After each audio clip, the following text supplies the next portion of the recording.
Okay, this is Attack the Key, Own the Lock. This is Datagram. I'm Skylar. About us. This is the only animation in the whole thing, just because it's kind of funny. So I'm Skylar. I was one of the founding board members of the Open Organization of Lockpickers US. I stepped down. I still pick under the Tool banner, but I'm not really involved with the Tool all that much anymore. I launched and let die Non-Destructive Entry magazine, but the band's back together. Hopefully we'll launch again. But most importantly, I was on Wheel of Fortune.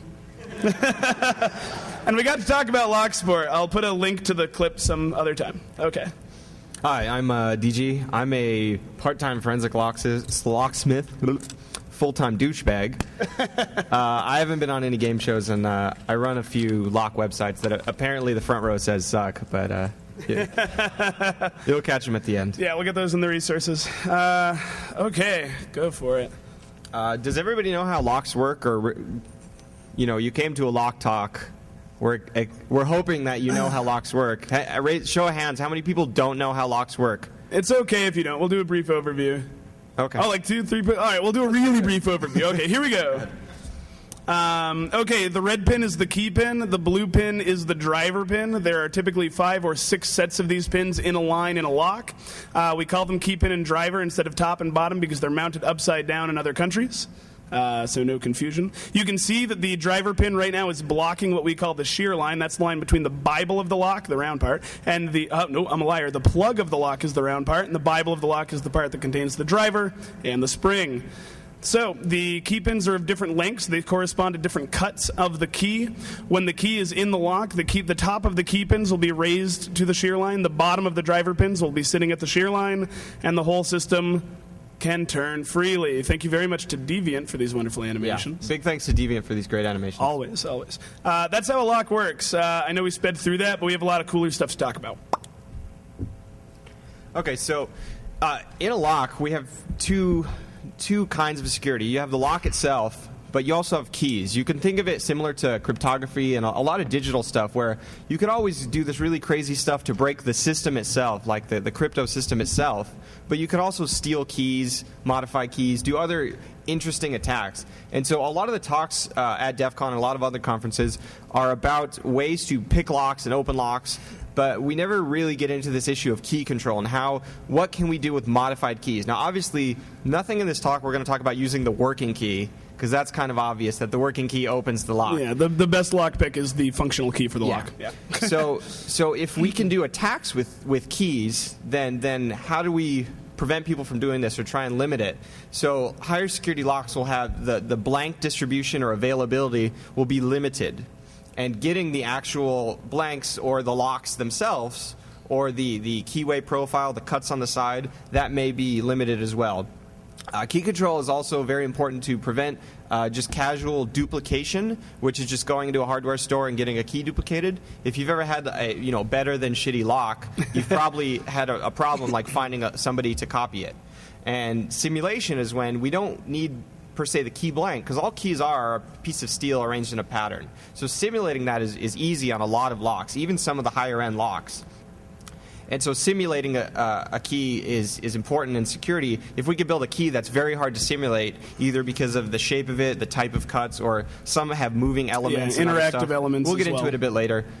If you can't simulate that, that's better for security. In a very small way, but it all adds up.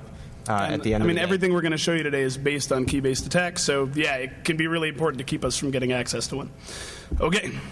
All right, so we're going to talk, obviously, about attacking the key here. The bidding depths and the code. The bidding depths are the lengths of those key pins that we just saw in how a lock works. And every lock has a bidding, no matter how ridiculous or elaborate it is. It's just based on different mechanisms.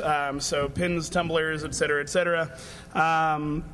The keyway is a big part of this as well. Very restrictive keyways can be extraordinarily hard for you to manipulate with picks getting in there. But if you can actually reproduce the key or even the key blank, the restrictions of the keyway don't matter anymore. We're also going to talk about you'll see that in a little bit anyway, the best situation. Great. Yeah. The model of the lock, of course, very important. I'm actually not entirely sure what more there was to say about the model of the lock. Okay, if we have this key here, right? So if we just have a key, if we've never seen the lock, the key tells us a lot about the lock. So the bidding depths are the pattern of cuts on the key, right? So this you can see. Why don't you all pull your keys out? That'll be hilarious for later. Yeah. If you have keys with you, feel free to pull them out. We're going to do a demo in a second. Okay. So if you can see the pattern of cuts and you could remember that, you could simulate or duplicate the key. Now, just the key bow itself tells you what model lock is, because this key bow it was patented for a long time. So this is a Schlage key bow. So every time I see this, I know that this goes in a Schlage lock. And even reproduced ones, generic ones tend to use the same bows for their own sudden quick identification. Yeah, the two most common are Schlage and Kwikset in the U.S. And I'm sure everyone has one or both of those on their key ring right now. So on top of that, the key might be stamped with the manufacturer and the model. In this case, this is a Primus, so it's not a normal Schlage lock. On top of that, we get the keyway. Sometimes there's a keyway number. A lot of information comes from just this one key, even though we may not know what lock it goes to in a certain facility or at all. Sweet. All right. Yep. Okay, so physical access to keys. This talk is broken down into the different levels of access you have to the key. Visual access, physical access, getting a key blank, an incorrect key, et cetera, et cetera. Physical access, of course, is the holy grail. You can do a lot with it. The amount of time that you have access to that key will very much determine the quality of the attack. But even if you only have physical access to a key for a couple of seconds, you can already do this wonderful attack that we're going to demonstrate for all of you. Anybody who has keys out right now, if you want to be super brave, pass it to your neighbor. If you don't, that's okay. Take your key out.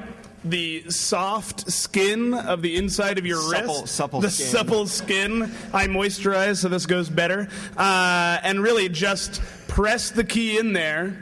And you really only need a few seconds on it, 2 or 3 seconds, and you get a beautiful, beautiful impression of all of the cuts in the key, and that'll stay on there for plenty of time. Certainly more than enough time for you to, oh, that's nice. Yeah, it looks like my key. Oh, very cool. I got to go to the bathroom and cell phone photo. So immediately. Well, one thing you should consider is that you're saying, well, physical access to keys.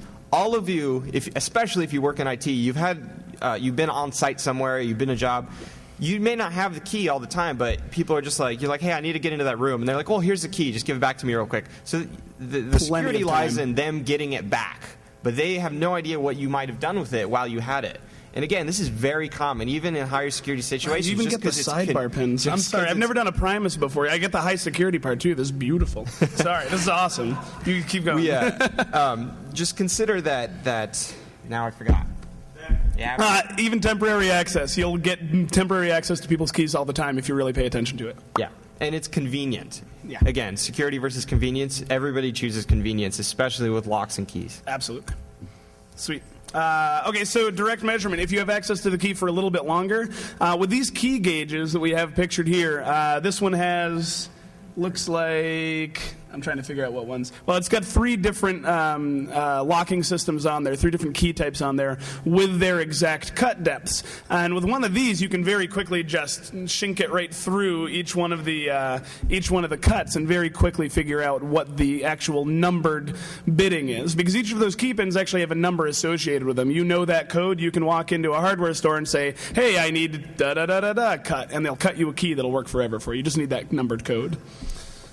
With further access, you can go with the micrometer, really get down to exacting depths, and with higher security locks, the key gauge isn't going to do it for you every time. You're going to need to get micrometer, calipers, etc. And we're going to talk in just a second here about even longer access to the key. Yeah, and the other thing is that almost all keying systems are freely available. It's not secret knowledge and it can't be because, you can just buy enough locks until you figure out every bidding depth for it if you really, really wanted to get that deep into it.